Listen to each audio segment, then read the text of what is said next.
In today's video, we're going to talk about the U.S. Army's NGSW, or Next Generation Squad Weapon, what I would consider the big lie. And we're going to compare that to the current issued M4 service weapon that's currently issued to the United States military. Now, if you look up the definition of the big lie on the internet, you're going to find out that it's a gross distortion or misrepresentation of the truth by an official body. That official body today would be the United States military. Now, the goal of the NGSW program was to marry the 6.8 millimeter by 51 round that the Army considers to be the most lethal ammunition to a new squad weapon, that being the Sig Sauer MCX Spear. The Spear is designed to obtain the military's objections of engaging precise targets at about 660 yards and suppressive fire out to approximately 1,300 yards. So let's take a look at the NGSW as compared to the current issued M4. The current issued M4 weighs approximately 6.6 pounds, and we can find that on the FN website, which actually shows a 16-inch barrel as compared to a 14.5-inch barrel, which is currently issued to the United States military. Now, the weight of the Spear, if we take a look at SIG's website, is 8.4 pounds, but that's just for the rifle. If we actually look at the suppressor that we have to add to the rifle, that suppressor, I believe, is going to be 12.4 ounces. So if we add those two weights up, we get a total weight of approximately 9.3 ounces, which is eerily reminiscent of another failed military weapon that was developed about 50 or 60 years ago. That rifle being the M14 US 308 battle rifle issued just prior to the Vietnam War. And what I have in my hand today is the civilian version M1A Springfield 308 rifle, which is very similar to the M14 without the select fire switch. Both of these rifles weigh approximately 9.5 pounds. Now, when you consider that next to the M4 rifle, that's a 3-pound difference in rifle weight, which seems to me we're going backwards in technology and backwards in time issuing a battle rifle. Now, this battle rifle is also 44 inches long, which the NGSW is certainly not. If we go back to SIG's website and look at the NGSW, we can see that the NGSW is actually 34.1 inches long. If we compare that to the M4 rifle, which is currently issued today, measures approximately 33 inches. So again, we've gone back to a longer rifle, but that's not the end of it with the length of the rifle. The length of the rifle, we also have to add the suppressor that SIG will be supplying to the Army, and that is 5.2 inches. So again, we've now got a rifle that's approximately 39 inches long, which again is eerily reminiscent of old technology we developed 50 to 60 years ago. Most notably the M16 rifle, which this is an A2 version and is approximately 39.5 inches long. So the SIG NGSW is 39 inches, almost exactly as long as the M16 rifle. So we've not only gone back in the length of the rifle, considering our newly issued M4s, but we've also increased the weight to an old battle rifle, which weighs 9.5 pounds. So we've got a heavier, longer, bulkier rifle that also leads to more recoil. And if we look at a recent video of Chris Cappy from the YouTube website Task and Purpose, we can watch him fire the SIG NGSW and actually see the increased recoil compared to that of an M4 rifle. Now, when we talk about increased recoil, we're also going to talk about slower follow-up shots and more inaccurate shots. And that makes a difference in our urban warfare settings. If our enemy is 50 feet or less, I don't want to be concerned about increased recoil and slower follow-up shots, which leads into the next point, of the NGSW is ammo capacity. The ammo capacity currently available right now in the NGSW is a 20-round magazine, and we compare that to a 30-round magazine that is the current standard issue to our troops that carry the M4 rifle. Now, if I have an enemy bad guy 30 feet away from me, I don't want to be concerned about changing my magazine more often. I want to have more firepower and more shots on the enemy than he has shots on me. And that is a considerable downfall when we're talking about urban combat. So in my mind, what we have is a less maneuverable, less capable weapon in the urban combat situation. And now let's address the pink elephant in the room with regard to the NGSW program, level 4 body armor.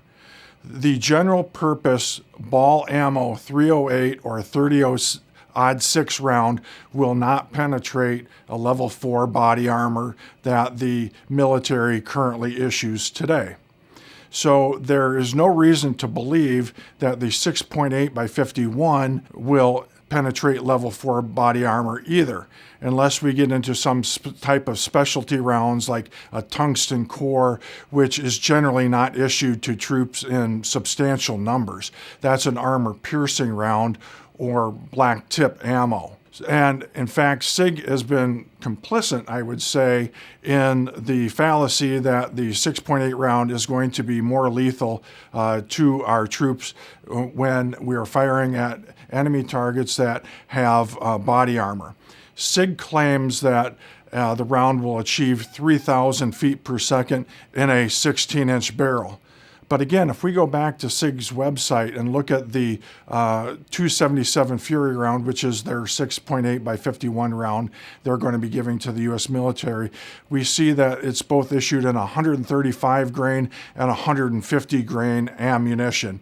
Both of those rounds are only producing 2,750 to 2,800 and some feet per second in a 16-inch barrel. But again, that begs the question, is it going to produce 3,000 feet per second in the NGSW weapon that SIG has offered to the military? And the answer to that is it's absolutely not going to. Once again, let's turn back to SIG's website and look at the NGSW weapon, and we can see that that barrel only has a 13-inch barrel on the rifle.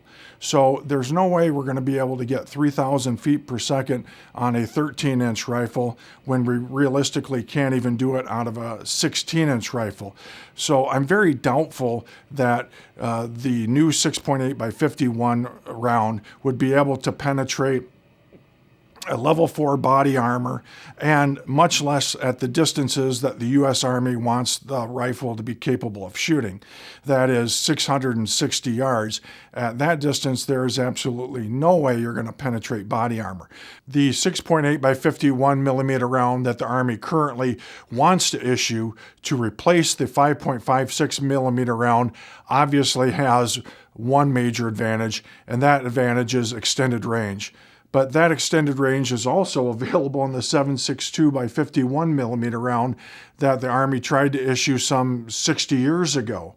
So what's the real advantage in today's Army in issuing that round? Well, in today's Army, the Army only trains marksmen out to 300 yards or 300 meters.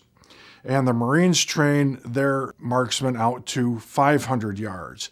Now, we don't even have a training program that would allow our troops to hit or engage targets at the distances that the Army wants to engage, that being 660 yards to out to 1,300 yards. Now, back in World War I, we trained troops out to 1,200 yards. With that, only some of the troops got trained out to 500 yards and some, or 400 yards. Some of the troops got trained between 400 and 800 yards, and some of the troops got trained between 800 and 1,200 yards, and that was dependent upon skill. So in reality, the mere issuance of the 6.8 by 51 millimeter round is not going to solve the problem, which is a training issue right now. Additionally, the optics that are used in today's armed forces is currently the ACOG, and we're seeing some LPVOs, but this optic is while very good, is very limiting at distances beyond 600 yards. And you cannot effectively engage troops if you, first of all, are not trained and don't have a proper optic to engage those troops.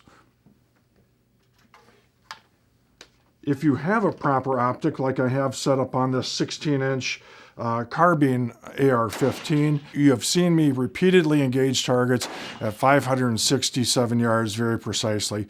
I've also been able to engage targets out to 800 yards with this optic.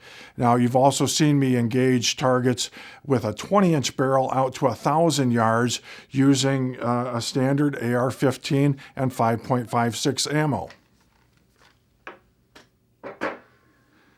Now, granted that the ammo I was using in those engagements was 77 grain ammunition. And while that is not what is being issued to our troops today, which is a 62 grain M855A1 penetrator ammunition, what I would like to see today is the Army issue our troops training and magnification like the Vortex scope that is being offered in the Ngsw program. Just slap that scope on a current M4 rifle and see if our troops can actually engage targets. Now, we should do that while we currently develop better ammunition. And one of the benefits of this program that I will give to SIG is that the hybrid 6.8 by 51 ammunition, which has a brass case and a steel base plate on it, allows us to run substantially higher pressures and increase velocity. But instead of jamming a 6.8 millimeter cartridge to the American people, why not try to develop that in a 5.56, a 6 millimeter, or even a 6.5 Grendel cartridge to get that extended range that we want to get out of our current ammunition.